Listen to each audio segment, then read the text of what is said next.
السلام عليكم ورحمة الله وبركاته. إن الحمد لله نحمده ونستعينه ونستغفره ونعوذ بالله من شرور أنفسنا ومن سيئات أعمالنا.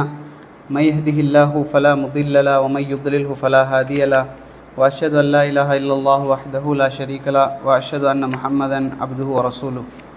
يا أيها الذين آمنوا اتقوا الله وقولوا قولا سديدا يصلح لكم أعمالكم ويغفر لكم ذنوبكم ومن يطع الله ورسوله فقد فاز فوزا عظيما. أما بعد. எல்லா புகழும் அகிலங்கள் அனைத்திற்கும் ஏக இறைவனாகிய தூணின்றி வான் படைத்த அல்லாஹ் ஒருவனுக்கே உரித்தானதாகும். அவனது சாந்தியும் சமாதானமும் அவனுடைய இறுதி தூதர் முஹம்மது ரசூலுல்லாஹ் ஸல்லல்லாஹு அலைஹி வஸல்லம் அவர்கள் மீதும் அவர்களை பின்பற்றி வாழ்ந்த சத்திய சஹாபாக்கள், தாபீன்கள், தபா தாபீன்கள், உலமாக்கள், நல்லோர்கள், நாம் நேசிப்பவர்கள், நம்மை நேசிப்பவர்கள் அனைவரின் மீதும் என்றென்றும் நின்று நிலவட்டுமாக. எல்லாம் வல்ல அல்லாஹ்வின் நல்லடியார்களே, கடந்த வாரங்களில் நம்ம ஜமல் யுத்தம் சம்பந்தமாக, சிஃபீன் யுத்தம் சம்பந்தமாக 36, 37 ஜமல் யுத்தம் 36 ஹிஜ்ரி 36 நடக்குது, சிஃபீன் யுத்தம் ஹிஜ்ரி 37 நடக்குது. இதற்கான காரணங்களை நாம் என்ன செஞ்சுருந்தோம், அறிஞ்சிருந்தோம். உஸ்மான் ரதியல்லாஹு அன்ஹு அவர்களுடைய கொலைக்கு பிறகு அவர்கள் அவர்களை கொன்றவர்கள் சம்பந்தமாக பழிவாங்கக்கூடிய விஷயத்தில் இரண்டு தரப்பில் கருத்து வேறுபாடுகள் இருந்துச்சு. முஆவியா ரதியல்லாஹு தரப்பில் அலி ரலியல்லாஹு சொன்னாங்க, நீங்கள் பழி தீர்த்தீங்க அப்படின்னு சொன்னால் நான் பையத் செய்வேன், அது வரைக்கும் பையத் செய்ய மாட்டேன் அப்படிங்கிற இதுலையும் அலி ரலியல்லாஹு சொன்னாங்க, நீங்கள் பையத் செய்யுங்க, நான் அவர்களுக்கு பிறகு தண்டனை கொடுத்து கொள்கிறேன். இப்படிங்கிறதுல கருத்து வேறுபாடு ஏற்பட்டு ஜமல் யுத்தம் ஆயிஷா ரதியல்லாஹு அன்ஹா அவர்கள் தலைமையில் நடந்துச்சு. அதே போல் சிஃபீன் யுத்தமும் நடந்துச்சு. அப்போ இந்த ஜமல் சிஃபீன் யுத்தத்திற்கு பிறகு ஹவாரிஜிகள் என்ற ஒரு கூட்டம் உருவாகிறாங்க. நமக்கு தெரியும், இந்த ஷியாக்களும் இந்த ஹவாரிஜிகளும் தான் இந்த போரில் பெரும்பாலும் பங்கு வகித்தது. ஆனால் ஹவாரிஜிகள் அப்படிங்கிறவங்க ஒரு கூட்டமாக இல்லை, இந்த கொள்கை ரீதியாக இருக்கக்கூடியவங்க அங்கங்கே இருந்தாங்களே தவிர ஒரு கூட்டமாக, ஒரு இயக்கமாக அவங்க எப்போ மாறுறாங்க அப்படின்னு சொன்னால் அந்த சிஃபீன் யுத்தத்துக்கு பிறகு தான் என்ன செய்கிறாங்க, அவங்க உருவாகிறாங்க. இந்த ஹவாரிஜிகள் எப்படி உருவாகிறாங்க அப்படின்னு சொன்னால், நம்ம போன வகுப்பில் நம்ம பார்த்தோம், முஆவியா ரதியல்லாஹு அன்ஹு அவர்களுடைய சார்பாக அம்ர் இப்னு ஆஸ் ரதியல்லாஹு அன்ஹு அவர்களும், அதே போல் அலி ரலியல்லாஹு சார்பாக அபு மூசா அல் அஷரி அவர்களும் என்ன செஞ்சாங்க, நியமிக்கப்படுறாங்க. இந்த ரெண்டு பேரும் என்ன தீர்ப்பு சொல்கிறாங்களோ அந்த தீர்ப்புக்கு நாம் கட்டுப்படணும் அப்படிங்கிறதுல ரெண்டு பேரும் சம்மதம் தெரிவித்து ஒரு சமாதான உடன்படிக்கை எழுதப்படுது. சரிங்களா? அப்போ இதில் தான் அந்த சிஃபீன் யுத்தம் நிறுத்தப்பட்டு அதுக்கு பிறகு என்ன செய்யப்படுது, சஃபர் மாதத்தில் நடக்குது. அதுக்கப்புறம் ஒரு 6 மாத காலத்தில் அதுக்கப்புறம் அந்த ஒப்பந்தம் எழுதப்பட்டு அதுக்கப்புறம் அதிலே முடிவு வரலை. இப்போது இதில் வரலாறுகள் சம்பந்தமாக பார்க்கக்கூடிய நேரத்தில் நடந்ததாக ஒரு தபரியில் ஒரு வரலாறு வருது. இந்த வரலாறு என்ன அப்படின்னு சொன்னால், தபரி அந்த நூலில் அவர் சொல்கிறாங்க, முதலாவதாக கூஃபா மக்கள் என்ன செய்கிறாங்க, முதல் நாள் மொத்தம் அந்த சொன்ன புதன், வியாழன், வெள்ளி, சனி இந்த போர் நடக்குது.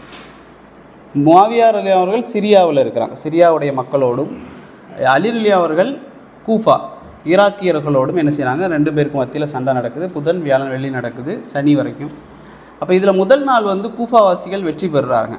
தபரியில் எழுதப்படுற செய்தி நடந்ததாக சொல்லப்படக்கூடிய செய்தி.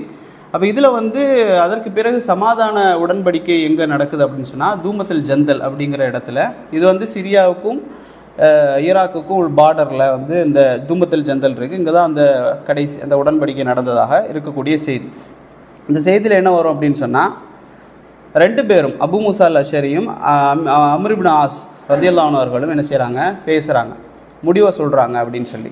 இதில் அபு மூசா அல் அஷரிகிட்ட சொல்கிறாரு அம்ர் இப்னு ஆஸ், நீங்கள் என்ன செய்யுங்க, முதல்ல நீங்கள் அறிவிங்க அப்படின்னு சொல்கிறார். அப்போ அபு மூசா சொல்கிறாராம், நான் என்ன செய்கிறேன், ரெண்டு பேரையும் நீக்கிடுறேன், முஆவியாவும் நீக்கி விடுறேன், அலியையும் நீக்கி விடுறேன் அப்படின்னு சொல்கிறாரு. அதுக்கு பிறகு அம்ர் இப்னு ஆஸ் என்ன செய்கிறாரு, அவர் ஏறி நான் அலி ரலியல்லாஹு அவர்களை நீக்கிடுறேன், ஆனால் முஆவியாவை நான் கலீஃபா வாக்குறேன் அப்படின்னு சொன்னதாக ஒரு செய்தி.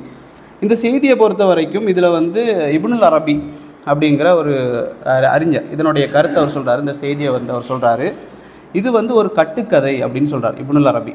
இல்லை ரெண்டு இருக்குது. இப்னு அரபின்னு ஒருத்தர் இருக்கிறார்,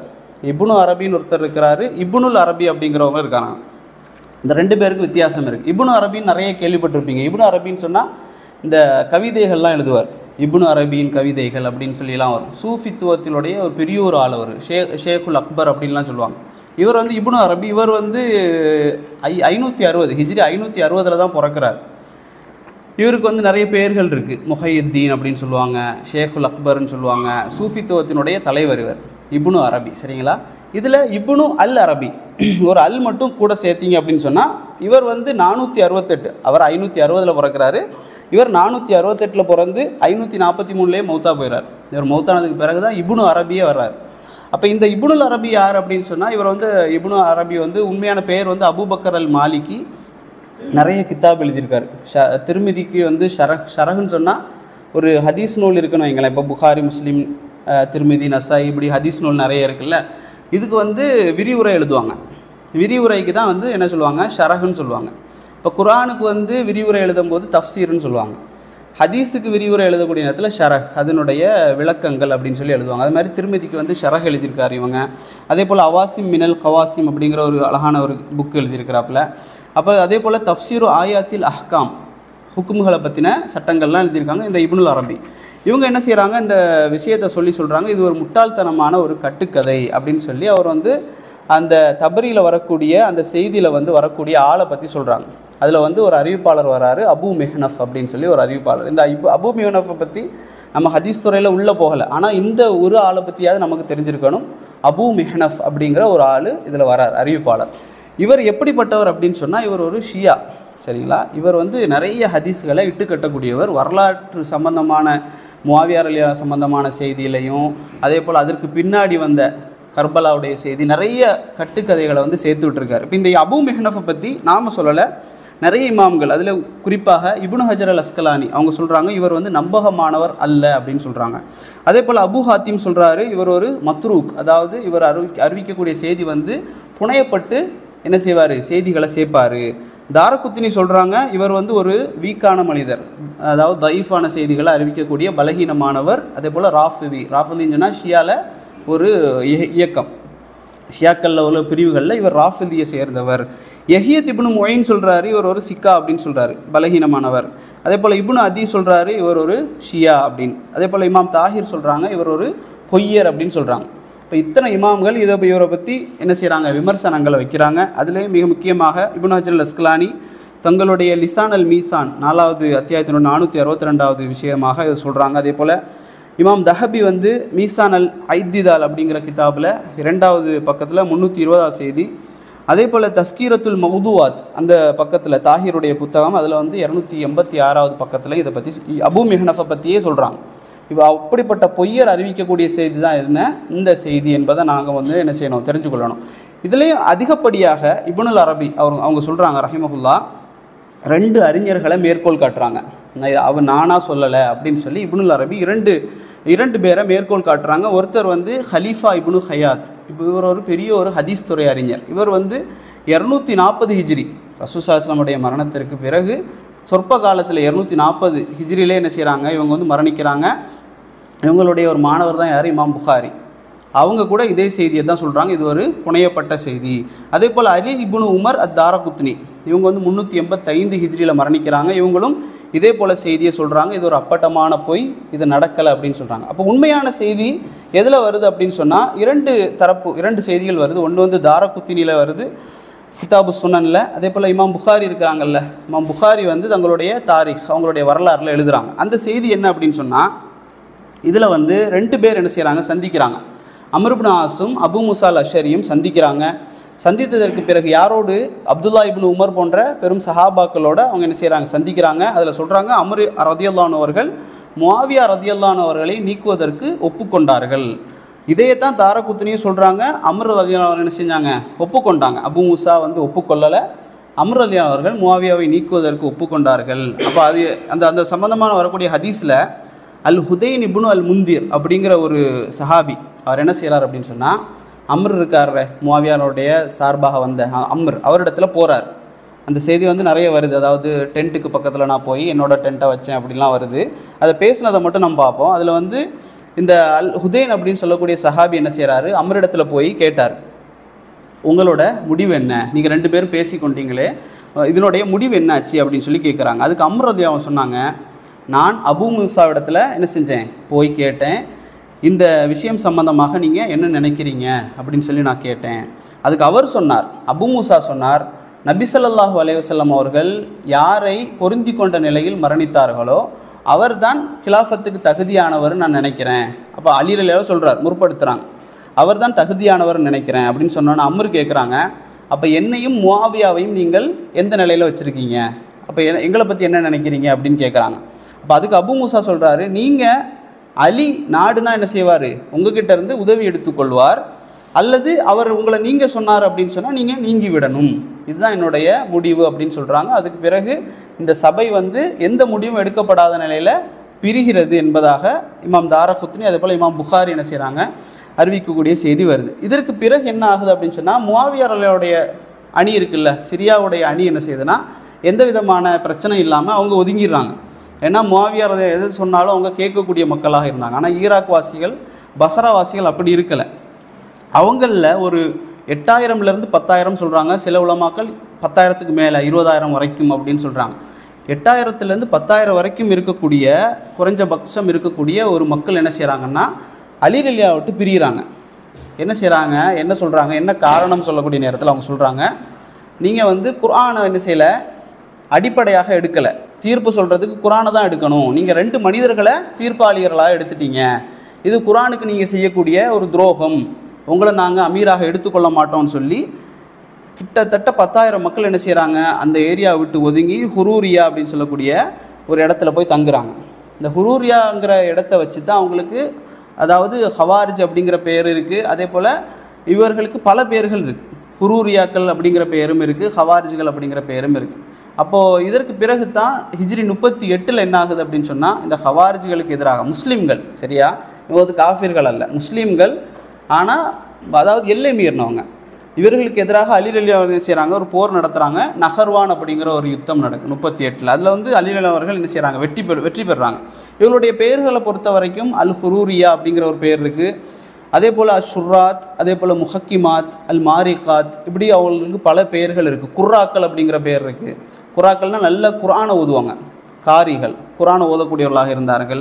இவர்களுடைய தலைவனாக அவர்கள் யாரை தேர்ந்தெடுத்தாங்க அப்படின்னு சொன்னால் அப்துல்லா இப்னு வாஹிப் அர் ராசிபி, அப்துல்லா இப்னு வாஹிப் அர் ராசிபி அப்படிங்கிற தலைவனாக எடுத்து அவங்க ஒரு கூட்டமாக செயல்பட்டாங்க. இதில் நம்ம நல்லா சிந்திச்சு பார்த்தா தெரியும், இந்த சண்டைகளின் போது 2 குரூப்பு அப்படியே பிரியுது, ஒன்று ஷியா, ஒன்று ஹவாரிஜ். எப்படி இவங்களோட தன்மைகளை பாருங்கள், நடுநிலையாக இருக்க மாட்டாங்க. ஒன்று வந்து ஷியாக்கள் எல்லை மீறி புகழ்ந்தாச்சு, எல்லை மீறி புகழ்ந்து அலி ரலியல்லாஹு புகழ்ந்து கடவுளாக கூட ஆக்கி என்ன செஞ்சுட்டாங்க, வழிகேட்டில் போனவங்க. இன்னொருத்தவங்க அப்படியே புறக்கணிச்சவங்க, அப்படியே அலி ரலியல்லாஹு அவர்களை எதிர்த்து புறக்கணித்து வெளியே போனவங்க. இதில் நடுநிலையாக இருந்தவர்களை தான் என்ன சொல்லுவாங்க, அஹ்லு சுன்னா, சுன்னாவோடு இருக்கக்கூடிய கூட்டம் அப்படின்னு சொல்லுவாங்க. மற்ற 2 பேரும் பிரிஞ்சுட்டாங்க. இப்போ 3 கூட்டமாக முஸ்லீம் சமூகம் இருக்குது. அஹ்லு சுன்னா, அலி ரலியல்லாஹு முஆவியாரோடு இருக்கக்கூடியவங்க, ஹவாரிஜிகள், ஷியாக்கள், இப்படி சொல்லி பிரியுது, சரிங்களா. அப்போ இந்த கூட்டத்தோட பேசுகிறதுக்காக அலி ரலியல்லாஹு அவர்கள் போனாங்க, இப்னு அப்பாஸ் ரலியல்லாஹு போனாங்க. இந்த ஹவாரிஜிகள் முஸ்லீம்கள் தானே, எப்படியாச்சும் பேசி நம்ம வழிக்கு இழுக்கலாம் அப்படின்னு சொல்லி அலி ரலியல்லாஹு போகக்கூடிய நேரத்தில் அவங்க சொன்னாங்க, அல்லாஹ் உங்களுக்கு ஒரு ஆடை அணிவிச்சிருந்தான், அந்த ஆடையை நீங்கள் கலத்திட்டீங்க. ஆடைன்னு சொன்னால் அமீருல் முஃமினீன் அப்படிங்கிற ஆடையை அணிவிச்சிருந்தா நீங்கள் அதை கலத்திட்டீங்க. அதே போல் சமாதான ஒப்பந்தம் எழுதக்கூடிய நேரத்தில் அமீருல் முஃமினீன் அலி அப்படிங்கிறத நீங்கள் எழுதலை, அலின்னு மட்டும் எழுதியிருந்தீங்க, அலி இப்னு அபி தாலிப்னு மட்டும் எழுதினீங்க, இது ஒரு தப்பு. அதே போல் அல்லாஹ்வுடைய குர்ஆனை வைத்து தீர்ப்பு சொல்வதை விட நீங்கள் என்ன செஞ்சீங்க, மனிதர்களுடைய தீர்ப்பை எடுத்தீங்க அப்படின்னு சொல்லிலாம் சொன்னாங்க. அப்போ அலி ரலியல்லாஹு அவர்களும் பதில் சொன்னாங்க. அதாவது உதாரணமாக தீர்ப்பை வந்து மனிதர்களாக வச்சும் எடுக்கலாம் அப்படிங்கிறதுக்கு உதாரணங்களை சொன்னாங்க. அதே போல் ஆட்சி வந்து அல்லாஹ்வுக்குரியது தான், ஆனால் மனிதர்களை எடுக்கலாம் அப்படின்னு சொன்னதுக்கு அலி ரலியல்லாஹு சொன்னாங்க, கலிமத்துன் ஹக், அதாவது நீங்கள் சொல்லக்கூடிய வார்த்தைகள்லாம் உண்மையானது, கலிமத்துன் ஹக், நீங்கள் சொல்கிற வார்த்தைகள் எல்லாமே அழகாக இருக்குது, உண்மையானது தான், ஆனால் வ யுரீது பிஹா பாத்தில், நீங்கள் எதை நாடுறீங்கன்னா பாத்தில நாடுறீங்க. அதாவது அதாவது என்ன சொல்கிறது, ஹக்குக்கு பாத்தில் என்ன சொல்லுவாங்க, அதாவது உண்மைக்கு புறம்பானது, அதை என்ன செய்கிறீங்க, நீங்கள் நாடுறீங்க, ஆனால் பேசுகிறது அழகாக பேசுகிறீங்க அப்படின்னு சொன்னாங்க. அதே போல் இப்னு அப்பாஸ் ரலியல்லாஹு என்ன செய்கிறாங்கன்னா, துஹர் உடைய நேரம், துஹர் தொழுகைக்காக எல்லாரும் கிளம்பி போகிறாங்க. அலி அவரோட கிளம்பி போகக்கூடிய நேரத்தில் இப்னு அப்பாஸ், அப்துல்லா இப்னு அப்பாஸ், உங்களுக்கு தெரியும் ரசூல் ஸல்லல்லாஹு அலைஹி வஸல்லம் அவர்கள் பிரதானமாக இப்னு அப்பாஸ் ரலியல்லாஹு அவர்களுக்கு துவா செஞ்சுருக்கிறாங்க. அதே போல் குர்ஆனை வந்து விளக்கம் சொல்லக்கூடிய ஒரு பெரிய ஒரு சஹாபி. இப்போ இப்னு அப்பாஸ் ரலியல்லாஹு சொல்கிறாங்க, அலி ரலியல்லாஹு இடத்துல நான் போய் பேசிட்டு வரேன் அப்படின்னு சொல்கிறாங்க. அப்போ போகக்கூடிய நேரத்தில் கிட்டத்தட்ட ஒரு 6000 குரூரியாக்கள் இருக்கிறாங்க. இருக்கக்கூடிய நேரத்தில் துஹருடைய சமயத்தில் இப்னு அப்பாஸ் என்ன செய்கிறாங்கன்னா, யமனுடைய ஒரு அழகான ட்ரெஸ்ஸை உடுத்துக்கிறாங்க. யமன்லேருந்து வாங்கிய ஒரு அழகான ட்ரெஸ்ஸை போட்டுக்கிட்டு பேசுகிறதுக்காக போகிறாங்க. இயற்கையாகவே இப்னு அப்பாஸ் ரலியல்லாஹு அவர்கள் பார்ப்பதற்கும் மிக அழகானவர்களாக, குரல் வளம் அதிகமாக அழகாக இருக்கும் அவங்களுக்கு.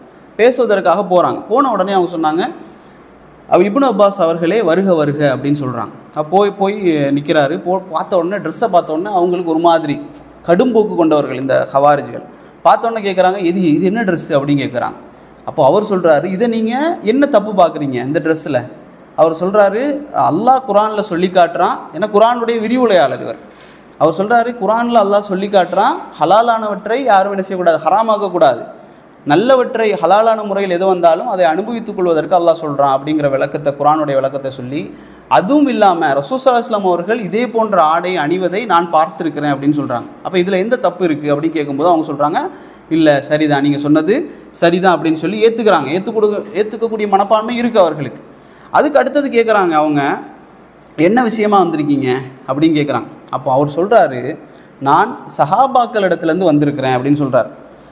அவர்கள் சஹாபாக்கள் என்ன சொல்கிறார்களோ அதுதான் என்னுடைய பேச்சு. அவர்கள் சார்பாக அல்லது அவர்களுக்காக நான் என்ன செஞ்சுருக்கிறேன், வந்திருக்கிறேன் அப்படின்னு சொல்கிறார். இதில் நம்ம நல்லா புரியணும், இஸ்லாத்தில் இருக்கக்கூடிய ஒரு கொள்கையில் சஹாபாக்களுடைய அந்த புரிதல், இந்த குரானுக்கு அவர்கள் வேறு விளக்கம் கொடுக்குறாங்க ஹவாரிஜிகள். ஆனால் நான் சஹாபாக்கள்கிட்டருந்து வந்திருக்கிறேன் அப்படின்னு சொல்லி இவங்க சொல்கிறாங்க. நான் சஹாபாக்கள்கிட்ட வந்திருக்கிறேன். உங்களில் யாராவது சஹாபாக்கள் இருக்கிறீங்களா, ஒருத்தராவது இருக்கிறீங்களான்னு கேட்குறார். இப்னு அப்பாஸ் கேட்குறாங்க, ஒரே ஒரு சஹாபியாவது உங்கள் கூட்டத்தில் இருக்கிறாரா அப்படின்னு. அவங்க சொல்கிறாங்க, யாருமே இல்லை. இப்னு அப்பாஸ் சொல்கிறாங்க, யாரையுமே நான் பார்க்கல, எல்லாருமே சஹாபாக்கள் ஒருத்தர் கூட இல்லை. ஏன் அப்படின்னா, குர்ஆன் யாருக்கு அருளப்பட்டது, வஹி சஹாபாக்களுக்கு அருளப்பட்டது. இப்னு அப்பாஸ் சொல்கிறாங்க தொடர்ந்து, அவர்களை விட வஹியை நன்கறிந்தவர்கள் வேறு யாரும் இருக்க முடியாது. அல்லாஹ் அருளிய அந்த குர்ஆனை நன்கறிந்தவர்கள் சஹாபாக்களை தவிர வேறு யாரும் இல்லை. நான் அவர்களிடத்திலிருந்து வந்திருக்கின்றேன். நீங்கள் எதற்காக அலியையும் ஹசனையும் ஹுசைனையும் முஹாஜிர்களையும் அன்சாரிகளையும் எதிர்க்கிறீர்கள் அப்படி சொல்லி இப்னு அப்பாஸ் கேட்குறாங்க. அப்போ அவங்க 3 விஷயங்கள் சொல்கிறாங்க. நாங்கள் 3 விஷயங்களுக்காக இந்த அலி ரலியல்லாஹு அவர்களையும் சஹாபாக்களையும் எதிர்க்கிறோம் அப்படின்னு சொன்னாங்க. அப்போ என்ன விஷயம் அப்படின்னு கேட்கும்போது முதல்ல சொல்கிறாங்க, ஜமல் யுத்தம் நடந்துச்சே ஆயிஷா ரலியல்லாஹு அவர்களோடு, இதில் வந்து அலி என்ன செய்யலை, கனிமத்துக்களை எடுக்கலை. கனிமத்துகள் வந்துச்சு, அதெல்லாம் அவர் எடுக்கலை. அவர் கேட்குறாரு, இது மட்டுமா வேறு ஏதாவது இருக்கான்னு. அப்போ 2வது சொல்கிறாங்க, அதாவது மனிதர்களை தீர்ப்பாளர்களாக அலி ஆக்கிட்டாரு. அவர் இப்னு அப்பாஸ் கேட்டார், இவ்வளவுதானா, வேறு ஏதாவது இருக்குதா? 3வது சொல்கிறாங்க, அலி ரலியல்லாஹு அவர்கள் பெயரில் இருந்து அமீருல் முஃமினீன்கிற அந்த பட்டத்தை நீக்கி அலின்னு மட்டும் எழுதினார் இப்படின்னு சொல்லி 3ஐயும் கேட்குறாங்க. அப்போ இவர் கேட்குறாரு, இதை தாண்டி வேறு ஏதாவது இருக்குதா அப்படின்னு. இல்லைன்னு சொன்னதுக்கு பிறகு இப்னு அப்பாஸ் விளக்கம் சொல்கிறாங்க, இந்த 3க்கு நான் விளக்கம் சொல்கிறேன் அப்படின்னு. அதில் முதலாவது சொன்னாங்க, ஜமல் யுத்தத்தில் வந்து கனிமத்தை எடுக்கிறதாக இருந்தால் அவங்க என்ன கேட்டாங்கன்னா, கனிமத்தை எடுக்கலைல்ல, இப்போ எடுக்கலைன்னா என்ன அர்த்தம்? ஒன்று, அவர் முஸ்லீமாக, ஆயிஷாவோட கூட்டம் முஸ்லீமாக இருந்தால் நீங்கள் போருக்கே போயிருக்கக்கூடாது. போருக்கு போகிறதா இருந்தால் அது காஃபிராக இருக்கணும். காஃபிராக இருந்தால் கனிமத்தை எடுத்துருக்கணும். அலி ரலியல்லாஹு 2மே செய்யலை அப்படின்றாங்க. அப்போ இப்னு அப்பாஸ் கேட்டாங்க, ஆயிஷா ரலியல்லாஹு அன்ஹா அவர்களை யாராவது அடிமையாக எடுக்க முடியுமா? அப்போ எடுக்கிறதாக இருந்தால் அவர் ஒரு காஃபிர். ஏன்னா அவங்க வந்து தாய், ஆயிஷா ரலியல்லாஹு அவருக்கு முஃமின்களுடைய தாய். தாயை யார் அடிமையாக எடுக்கிறானோ அவன் யார் தான், காஃபிர் தான் அப்படின்னு சொல்கிறாங்க. நீங்கள் இல்லை ஆயிஷா வந்து அவங்க முஃமின்களுடைய தாய் இல்லைன்னு மறுத்தாலும் நீங்கள் யார் தான், காஃபிர் தான் அப்படின்னு சொல்லி இப்னு அப்பாஸ் விளக்கம் சொல்கிறாங்க. 2வது சொன்னாங்க, இந்த மாதிரி அமீருல் முஃமினீன்கிற பெயரை அழிச்சதுக்கு சொல்கிறாங்க. ரசூல் ஸல்லல்லாஹு அலைஹி வஸல்லம் அவர்கள் ஹுதைபியா உடன்படிக்கையில் இருக்கக்கூடிய நேரத்தில் காஃபிர்கள் என்ன செஞ்சாங்க, ரசூலுல்லா முஹம்மது ரசூலுல்லான்னு எழுதினதையே ரசூல்லா என்ன செஞ்சாங்க, ரசூல்லாவை அழிச்சாங்க. ஏன்னா அவங்க ஏற்றுக்கலை. ரசூல்லான்னு நாங்கள் உங்களை ஏற்றுக்கிட்டால் உங்களுக்கு என்ன சண்டைன்னு கேட்டாங்க. அதனால் ரசூல் ஸல்லல்லாஹு அலைஹி வஸல்லம் அவர்கள் முஹம்மது இப்னு அப்துல்லான்னு தான் எழுதினாங்க. அதே போல தானே இதுவும் அப்படின்னு சொன்னாங்க. 3வதாக மனிதர்களை தீர்ப்பாளர்களாக எப்படி ஆக்கினார் அலி அப்படின்னு கேட்டாங்க. அப்போ இப்னு அப்பாஸ் 2 குர்ஆன் வசனத்தை சொன்னாங்க. ஒன்று 5வது அத்தியாயத்தினுடைய 95வது வசனமும், 4 அத்தியாயத்தினுடைய 35வது வசனத்தையும். ஒன்று என்ன அப்படின்னு சொன்னால், இஹ்ராம் அணிந்த நிலையில் ஏதாவது ஒரு பறவையை எதையாவது வேட்டையாடிட்டோன்னா அதற்கு அல்லாஹ் என்ன தீர்ப்பு சொல்கிறான் அப்படின்னா, மக்களில் நீதமானவர்கள் 2 பேரை என்ன செய்யுங்க, தீர்ப்பாளராக எடுங்கன்னு அல்லாஹ் சொல்கிறான். அதே போல் இன்னொரு வசனத்தில் அல்லாஹ் சொல்கிறான், திருமணம் சம்பந்தமான விஷயத்தில் கணவன் மனைவிகளில் பிரச்சனை வந்துச்சு அப்படின்னு சொன்னால் நீதமான மார்க்க அறிவுள்ள 2 பேரை தீர்ப்பாளராக எடுத்து அவருக்கு கட்டுப்படுங்கன்னு அல்லாஹ் சொல்கிறான். இப்போ இந்த 2 இடத்துலையும் அல்லாஹ் மனிதர்களை தீர்ப்பாளர்களாக எடுக்க சொல்லக்கூடிய நேரத்தில், ஒரு இஹ்ராம் அணிந்த நிலையில் ஒரு பறவையை கொண்டதுக்கே தீர்ப்பாளர் எடுக்கக்கூடிய நேரத்தில் ஒரு முஸ்லீம்களுடைய ரத்தத்துக்கு நாங்கள் மனிதர்களை தீர்ப்பாளராக எடுக்கக்கூடாதா அப்படின்னு கேட்டாங்க இப்னு அப்பாஸ். இப்போ இந்த விளக்கங்களுக்கு பிறகு அதில் இருந்த முக்காவாசியர் என்ன செஞ்சிட்டாங்கன்னா, பெரும்பாலானவர்கள் என்ன செஞ்சிட்டாங்கன்னா இப்னு அப்பாஸ் அவரோடு வந்துட்டாங்க. அந்த ஹவாரிஜ் கொள்கையிலேருந்து விலகி இப்னு அப்பாஸ் அவரோட வந்து சேர்ந்துட்டாங்க. இதற்கு பிறகு ஹவாரிஜ்களில் கொஞ்சம் பேர் இருந்தாங்கல்ல, இதில் இன்னொன்று கவனிக்கணும், சஹாபாக்களே விளக்கம் சொன்னால் கூட அதை ஏற்றுக்கொள்ளாத மக்கள் இருக்க தான் செய்வாங்க. நபியவர்கள் இருக்கும் பொழுதே இஸ்லாத்தை ஏற்காத எத்தனையோ காஃபிர்கள் இருந்தாங்க.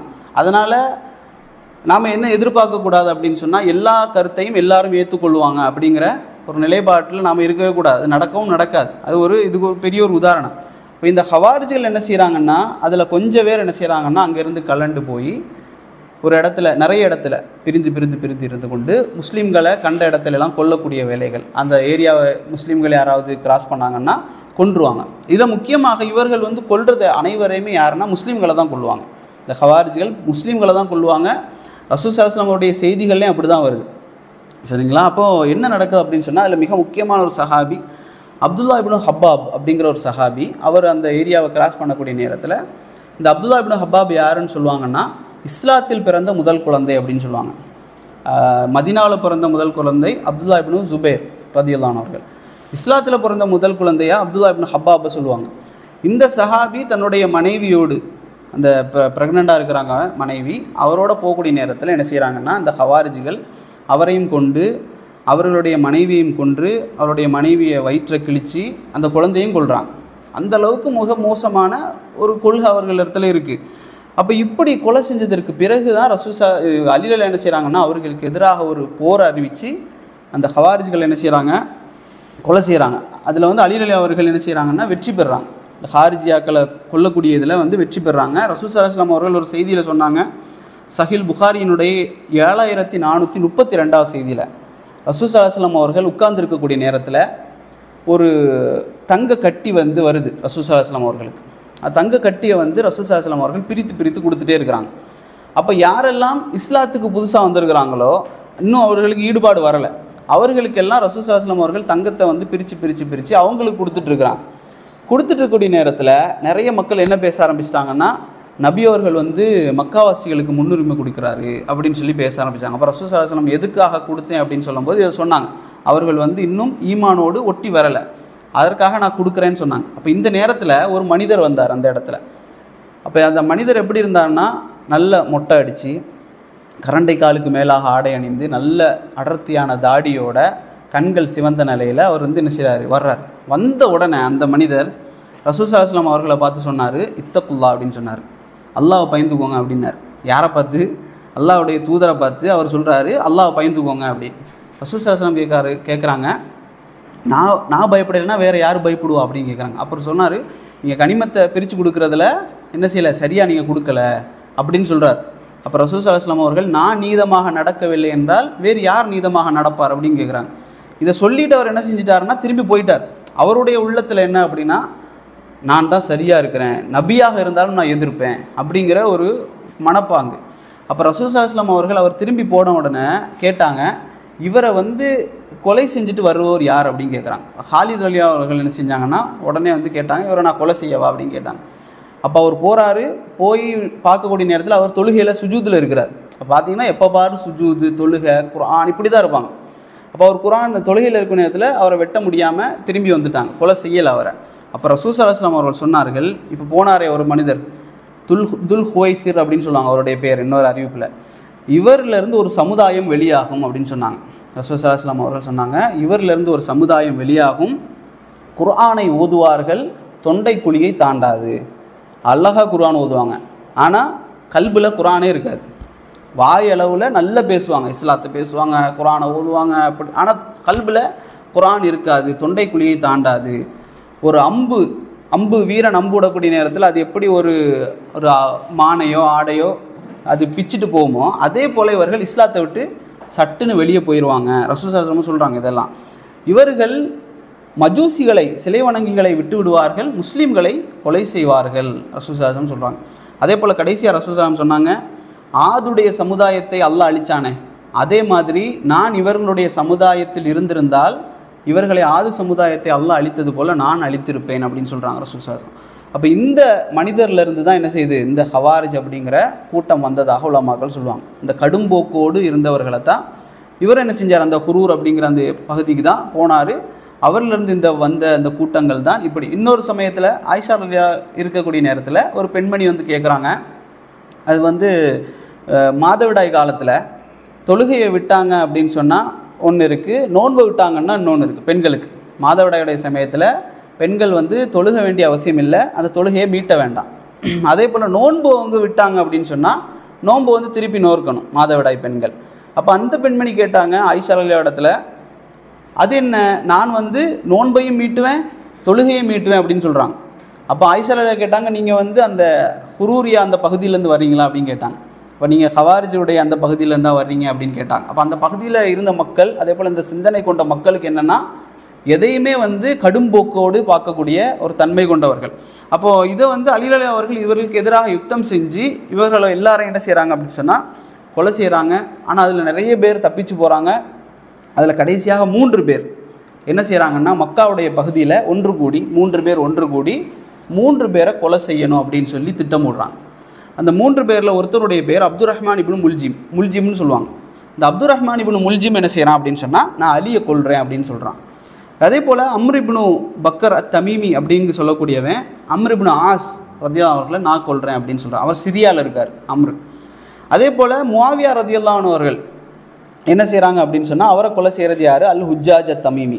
இப்படி 3 பேரை கொலை செய்யலாம் அப்படின்னு இருக்கக்கூடிய நேரத்தில் இந்த முல்ஜிம் என்ன செய்கிறான் அப்படின்னு சொன்னால், அலி ரலியல்லாஹு அவர்களை சுபுகு தொழுகையில் போகிறான். எல்லாருமே சுபுகு தொழுகையில் தான். முஆவியா ரலியல்லாஹு சிரியாவில் இருக்கிறாங்க, அவர்களுக்கும் சுபுகு தொழுகை தான். அதே போல் அம்ர் இப்னு ஆஸ் எகிப்தில் இருக்கிறார். சரிங்களா, அம்ர் இப்னு ஆஸ் சிரியாவில் இல்லை, எகிப்தில் இருந்தார். எகிப்தினுடைய கவர்னராக தான் கடைசி வரைக்கும் 97 வயசில் மௌத்தாகிறார்.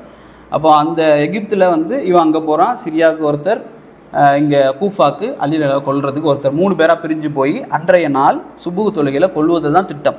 இதில் அலி ரலியல்லாஹு அவர்களை என்ன செய்கிறாங்க அப்படின்னு சொன்னால், இந்த முல்ஜிம் அப்படிங்கிறவன் சுபுகுடைய தொழுகையில் கொலை செய்கிறான் போகக்கூடிய நேரத்தில். அதே போல் முஆவியா ரலியல்லாஹு அவர்களை கொலை செய்ய வந்த அல் ஹுஜ்ஜாஜ் அவன் என்ன செய்கிறான் அப்படின்னு சொன்னால், கொலை செய்ய முயற்சிக்கக்கூடிய நேரத்தில் மக்கள் அவனை தடுத்துடுறாங்க. கடைசியில் முஆவியா ரலியல்லாஹுக்கு பெரும் காயம் ஏற்படுது, ஆனால் கொலை செய்யப்படலை.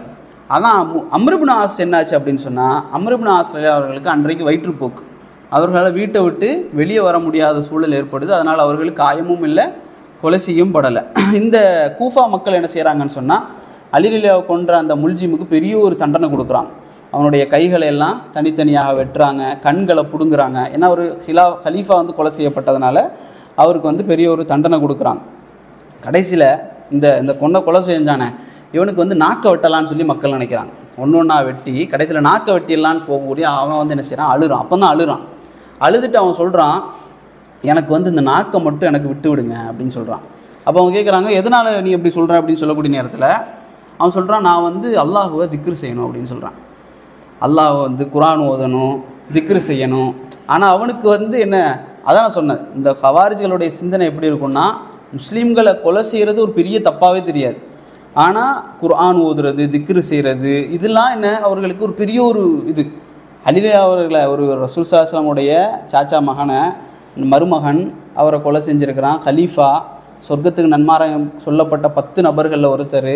இவரை கொலை செஞ்சது அவருக்கு தப்பாக தெரியலை, ஆனால் திக்ரு செய்ய முடியாமல் போயிருமே அப்படிங்கிறதுக்காக அவன் இந்த செய்தியை சொல்கிறான். அப்போ இதில் நாம் என்ன செய்யணும், ஹவாரிஜ்களை பற்றி நாங்கள் தெரிஞ்சுக்கொள்ளணும். ரெண்டாவது இதில் ரசூல் ஸல்லல்லாஹு அலைஹி வஸல்லம் அவர்கள் சொன்ன ஹதீஸ்களை பார்ப்போம் இன்ஷா அல்லாஹ்.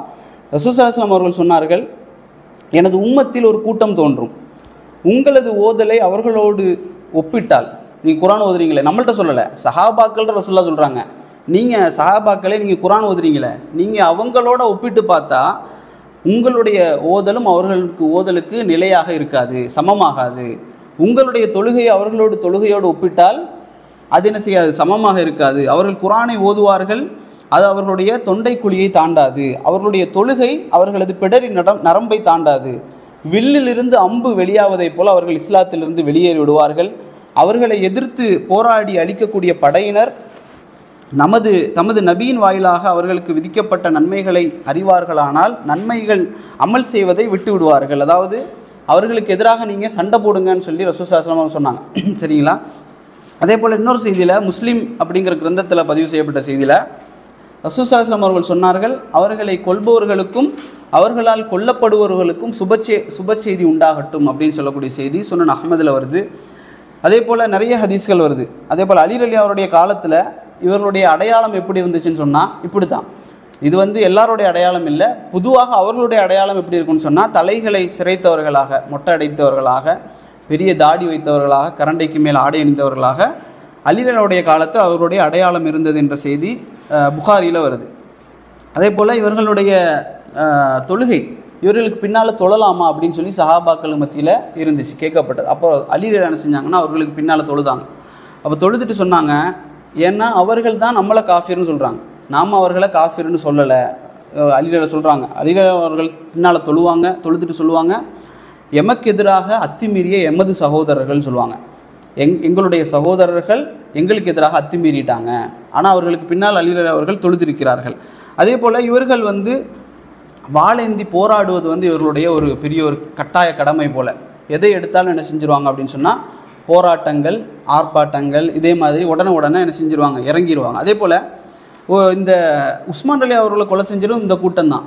அவர்களை கொலை செஞ்சுட்டு என்ன செஞ்சாங்க அப்படின்னு சொன்னால் உஸ்மான் ரலியோடைய தலையை உருட்டி விட்டுட்டு அந்த ஹவாரிஜ் அவன் சொன்னான், இந்த அழகான இந்த முகத்தை போல் ஒரு காஃபிருடைய வேறு முகத்தை நான் பார்த்ததில்லை அப்படின்னு சொல்கிறான்.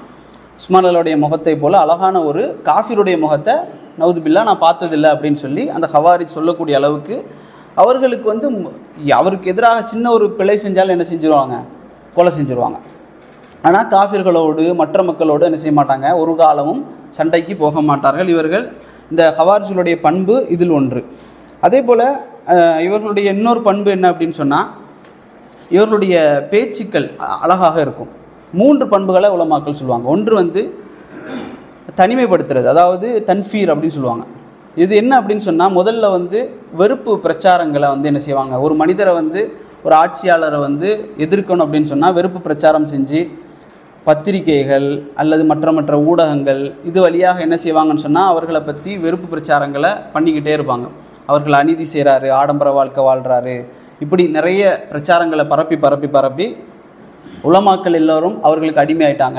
இப்னு பாஸ் அவர்கள் ரஹிமஹுல்லா, உசைமின் ரஹிமஹுல்லா, இவர்கள் எல்லாம் உலமாக்கள் எல்லாம் அடிமையாகிட்டாங்க, ஆடம்பர வாழ்க்கை வாழ்கிறாங்க, அநியாயம் செய்கிறாங்க, இஸ்லாத்தை கடைபிடிக்கலை, இப்படி வெறுப்பு பிரச்சாரம் செய்வது இவர்களுடைய முதல் அந்த திட்டம்.